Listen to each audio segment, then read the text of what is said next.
fait le bon choix.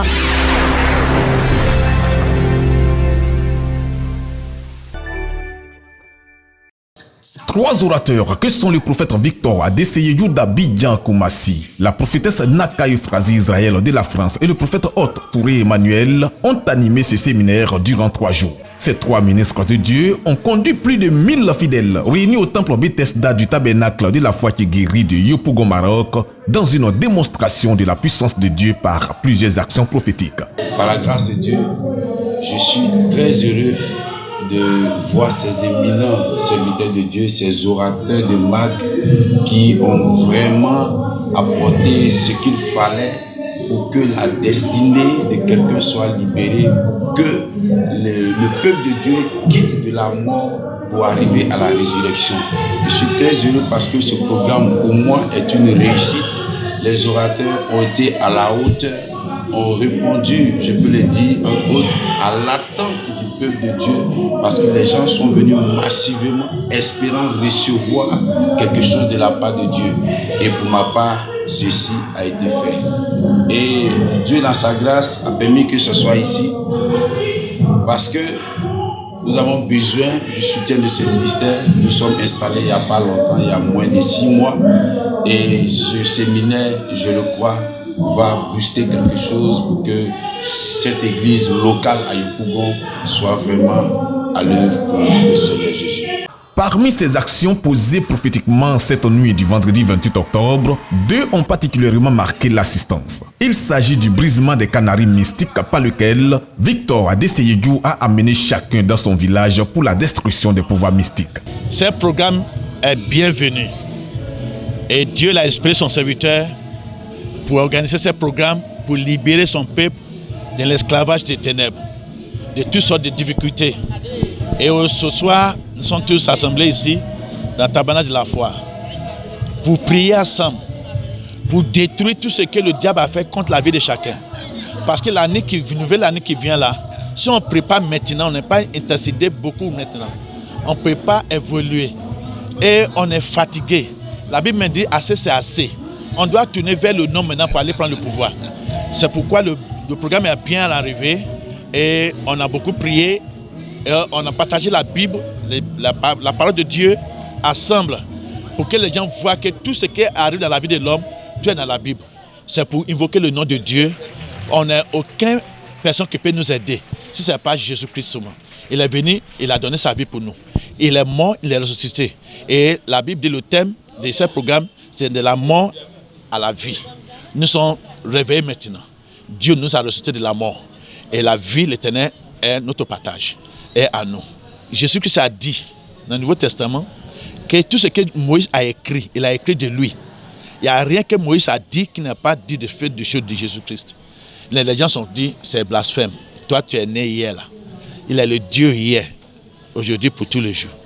Et dans l'Ancien Testament, il y a cette action que notre foi marche avec. Tout ce qu'on fait, Romains chapitre 14, 22, 23 a dit, tout ce que l'on fait sur cette terre sans la conviction de la foi est devenu péché. On fait tout par la foi. Jésus-Christ a pris sabre et ça allait pour ouvrir l'aveugle. Il a raconté un autre aveugle. Il dit selon ta foi. Mais pourquoi il n'a pas pris la terre pour ouvrir son yeux comme il a fait pour l'autre? Il a utilisé le don d'opérer des miracles et le don de guérison. Celui qui n'a pas de don d'opérer des miracles va continuer à accuser l'homme de Dieu que Dieu l'a donné tout. C'est un cadeau, c'est un don. Quelqu'un doit payer. On vient avec la foi pour prendre. C'est ce qu'on a fait avec l'action pour casser tous les problèmes. Il a envoyé son disciple pour aller délier quelque chose qui sont attachés. Qui est attaché? L'homme n'en a pas besoin, mais il est attaché. On sont attachés beaucoup de destinées au village. Mais ce soir, beaucoup de destinées qui sont attachées au village sont libérées. Beaucoup de mariés qui sont attachés au village, ils sont libérés. Chacun a son village. Et c'est pourquoi on est venu faire l'action là ce soir. Et Dieu est avec nous. Et Dieu nous a sauvés par la prière. La deuxième action posée par le leader de la maison a consisté à la libération des âmes captives, se servant des morceaux de bois et de pierres. C'est un moment où Dieu nous a parlé, nous a inspirés et il nous a emmené les hommes de Dieu et les servants de Dieu qui ont participé ou qui devaient participer à ce grand séminaire. Ce n'était pas quelque chose de préparé selon le plan humain, mais sur le plan divin, Dieu avait déjà calibré, Dieu avait déjà arrêté cela.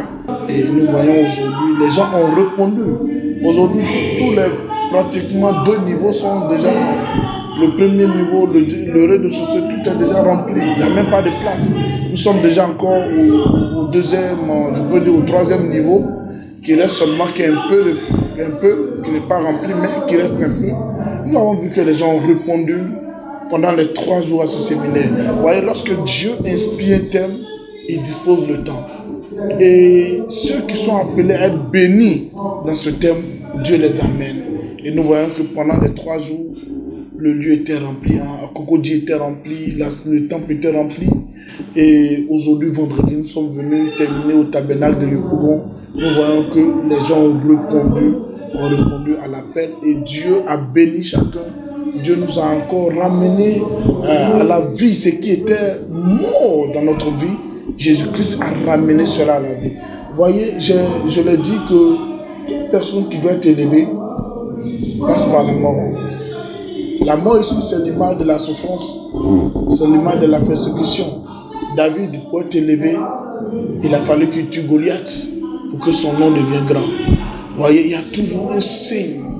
Quand Dieu veut élever quelqu'un, lorsque Lazare était mort, Lazare n'avait pas de nom, mais lorsque Dieu veut élever Lazare, Lazare est mort. Et quand Lazare, Dieu l'a ramené à la vie, il a donné un nom à Lazare. Les gens ont commencé à chercher à connaître Lazare. Qui est cet homme qui est ressuscité? Voyez, la mort à la résurrection. Lorsqu'il y a une souffrance dans la vie de quelqu'un, c'est vrai que nous sommes des hommes, nous ne pouvons pas supporter. Mais dans le plan de Dieu, Dieu veut nous donner une résurrection qui va nous faire connaître. Qui va nous faire connaître, mais qui amènera les hommes à nous chercher et à chercher à nous connaître. Dieu me donne, dans les 70 jours de jeûne et prière, me donne l'orientation de l'année à venir. En fait, je jeûne. Il me dit de jeûner pendant les 70 jours pour me donner l'orientation de l'année qui arrive. Et chaque année, c'est ainsi. Et tout ce qui va se passer dans l'année à venir, Dieu nous révèle cela déjà dans les 70 jours. Les 70 jours, Dieu nous révèle tout ce qui va se passer. Vous voyez, l'année 2022, Dieu nous a révélé tout ce qui allait se passer dans l'année 2022, même dans les nations. Même dans les nations. Et rien n'est caché. Ça fait que nous sommes des hommes avertis avant d'entrer dans l'année. Et chaque fin d'année, nous annonçons à l'église, aux fidèles, ce qui va arriver dans l'année à venir et quelles sont les prières qu'il faut faire. Vous voyez, quand Dieu m'amène à comprendre ces choses, dans les 21 jours, j'instruis le peuple dans ces temps de prière. Je vous donne un exemple. J'ai prophétisé sur les accidents qui ont eu lieu la semaine dernière à Benjerville. J'ai prophétisé sur cet événement-là depuis le mois de janvier. Depuis le mois de janvier, j'avais déjà dit, les vidéos sont là, tout est gardé. J'avais prophétisé là-dessus. Et aujourd'hui, l'accident a eu lieu dans le mois d'octobre. Nous avons prié pour ne pas que ça arrive. Voilà, nous avons prié, mais quelque chose était déjà arrêté. Mais nous avons vu. Si souvent, on ne prie pas on prie de sorte que Dieu annule le malheur. Mais souvent, Dieu permet que ça arrive pour confirmer la véracité de la prophétie qu'il donne à son serviteur. Nous avons prophétisé sur beaucoup de choses dans des nations qui sont arrivées. Mais tout ça est révélé pendant les 70 jours que Dieu nous donne. 70 jours. Et donc, c'est un moment de jeûne et prière, c'est un moment de consécration et nous sommes dedans par la grâce de Dieu. Et Dieu nous a parlé beaucoup de ce qui va se passer l'année prochaine. Toutes ces actions prophétiques sont bibliques. Nous avons pris l'action là. Tout homme qui est né mourra. Mais c'est pas mourir avant le temps. Il faut mourir dans le temps. Le temps que Dieu a préparé pour toi. Et tout homme meurt, on l'enterre dans un cercueil. Et c'est le bois qu'on utilise. Mais il y a des morts précoces qui sont programmées. Je vous donne un exemple. Une année, il y a 2 ans de cela, le Seigneur me disait, prenez un bois et puis attachez le bois. Et au moment où nous étions en train d'attacher le bois, Lorsque quelqu'un veut tuer un animal, il attache sur quoi? Sur un bois. L'anneau était attaché sur un arbre. Donc, on a pris un morceau de bois et nous avons attaché, nous avons prié. Et nous avons brûlé. Au moment où tu es en train de brûler, il y a une dame qui a quitté le village, qui venait tuer sa fille. Elle avait déjà tué 5 enfants. Et lorsque nous avons brûlé, la dame étant au salon chez elle, elle a commencé à brûler. Elle a confessé qu'elle était venue éliminer sa fille. Mais la dame a été brûlée de manière violente. Quand elle allait à l'hôpital, elle était assise au salon, elle dit on me brûle, on me brûle, on me brûle. Mais quand elle est morte, mais avant de mourir, elle a confessé. C'est des actions prophétiques qui sont inspirées de Dieu. Bon, nous ne faisons pas des actions prophétiques parce qu'il faut le faire. On le fait quand Dieu te dit de faire. Et quand Dieu me dit faire, je ne fais que obéir à cela. Vous voyez, tout à l'heure, quand on a fait l'action prophétique avec une pierre, avec la pierre, il y a une dame qui est dans la salle jusqu'à présent, actuellement, qui parlait à mon épouse, qui dit maman, il faut voir, papa, que voici mon nom qui vient de m'appeler. Il vient de m'appeler. Et quelqu'un qui est au village. Et nous sommes en train de poser une action prophétique. Et qui appelle. C'est pour lui dire, qu'est-ce que vous êtes en train de faire? Il faut quitter là-bas. Quitte là-bas. Pourquoi? Et quelques minutes après, les gens du village encore l'appellent. Dans la maison où ils étaient, un canari a été enterré, un serpent était dedans qui mettait des trous. Donc ça veut dire que le serpent que les gens adoraient est sorti du canari. Ça veut dire que le canari, la pierre, comme nous avons dit, a renversé les gens. Et on n'est pas allé, demain n'est pas arrivé. Mais c'est aujourd'hui, c'est immédiat. On n'a même pas encore quitté le temple. Et il a commencé à parler seul. Le jour n'est pas encore arrivé. Et la nuit, il a commencé à parler seul déjà. Ouais, c'est des choses qui sont palpables. Et toutes ces actions sont bibliques. Toute personne dont la grâce a été enterrée, on met une pierre à la porte. La pierre, c'est un symbole de porte. Le bois est un symbole ou un arbre que quelqu'un a attaché la destinée de quelqu'un là-dessus. Il faut couper pour que quelqu'un soit libre. On ne peut pas attacher une personne et puis le laisser comme ça. On l'attache sur un arbre. Donc il faut trouver un moyen. Et Dieu, quand il nous inspire, ça veut dire qu'il est prêt à le faire. Ces actions prophétiques avec des effets immédiats ont affermi davantage la foi des fidèles qui sont partis de cette veillée prophétique, rassurés de leur délivrance. Cette veillée nous a apporté beaucoup ce soir.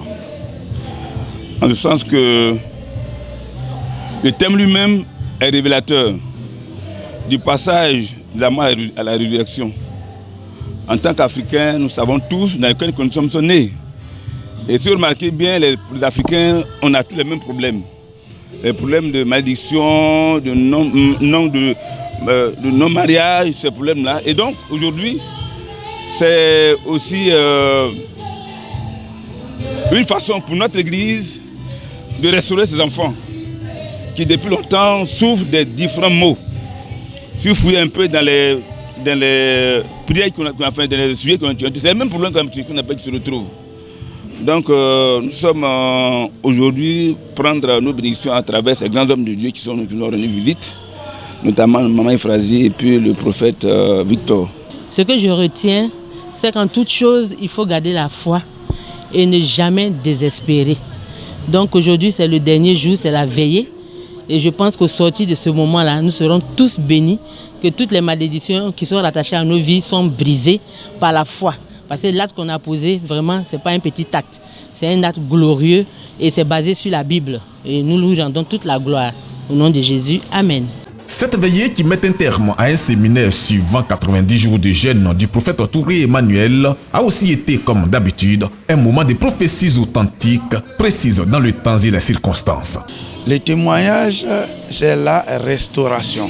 Parce que depuis que je suis venu ici, j'ai vu que ma vie a été restaurée, que toutes les choses cachées ont été révélées. Et c'est vraiment ça que je retiens dans ce ministère. Parce que ici, tout ce qui est caché est révélé. On ne peut pas soigner quelqu'un sans aller à la source du problème. Et c'est pourquoi la plupart, quand Dieu prophétise dans ce ministère, il nous parle, il nous donne la source du problème. Et si Dieu nous dit qu'une personne sera bénie, il nous précise aussi dans quoi il sera béni. Nous ne faisons pas trop de publicité, de tapage, et nous sommes en train de travailler dans l'ombre, dans la discrétion, servir Dieu tranquillement, mais nous savons que le prophétique, il y a des personnes qui sont nées pour être prophètes. Et nous, on est nés pour être prophètes. Notre ADN, c'est le prophétique. Vous voyez, je peux prophétiser, mais tu peux penser que c'est une parole de connaissance. Je peux commencer à donner parole de connaissance. Tu vas penser que c'est une prophétie. Je peux commencer à donner des révélations. Tu penses, parce que tu n'as pas le discernement, tu ne pourras pas connaître. Parce que la profondeur dans laquelle Dieu me parle, souvent tu as l'impression que je vis avec la personne. Parce qu'il nous arrive à amener, Dieu nous parle de sorte que, tout à l'heure vous avez vu la dame qui ne connaissait pas, elle est musulmane. Mais elle a été localisée, elle vit à Korogo, tout a été donné dans les détails près. Ouais, ça c'est la grâce de Dieu. Dans le prophétique, c'est possible. Il y a aussi la parole de connaissance aussi. Il y a aussi le don de révélation. Bon, mais pour que ces dons soient aussi tranchants ou pointus, il faut une vie de consécration, une vie de sainteté, une vie de prière, une vie de méditation.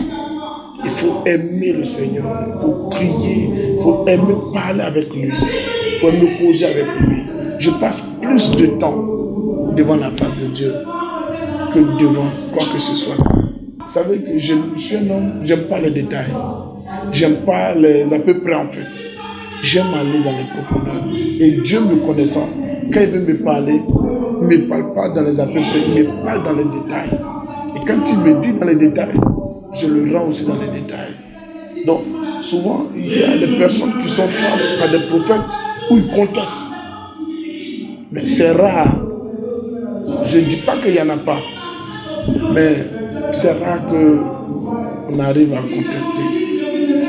Tu peux contester sur un point, mais un second point, tu ne peux pas. Parce que Dieu, quand il parle, il est précis. Et vous êtes venus, vous avez constaté que la précision. Et tous ceux que vous avez certainement interrogés, ils sont surpris de savoir comment Dieu les connaît. Dieu connaît tout être humain. Dieu vit avec nous au quotidien. Donc c'est Dieu qui parle au prophète et le prophète transmet. Ça prouve que le peuple doit être rassuré, comprendre que Dieu même demeure avec eux. De la mort à la résurrection. Ce thème du séminaire a fait objet d'une étude approfondie de la parole de Dieu sous la conduite de la prophétesse Nakaï Frazi Israël à la veillée. Une séance importante d'adoration et de louange a été conduite par le groupe musical et des chantres invités pour cette nuit prophétique.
Jésus s'est levé. Est-ce que ton Dieu s'est levé en ce soir? Est-ce que Jésus s'est levé pour toi? Si Jésus s'est levé, pousse ta cri de joie. Est-ce que tu peux pousser des cris de joie? Jésus s'est levé. Prions, prions, prions, prions,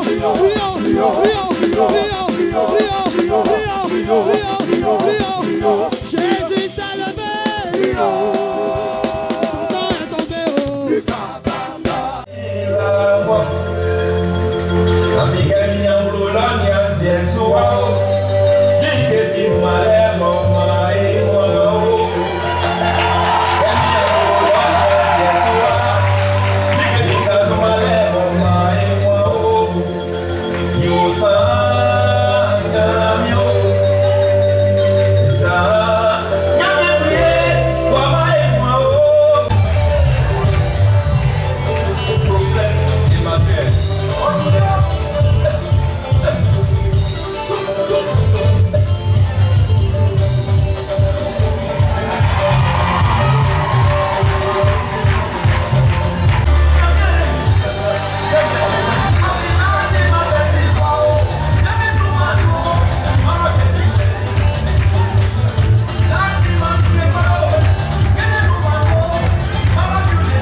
Vous avez fait le bon choix.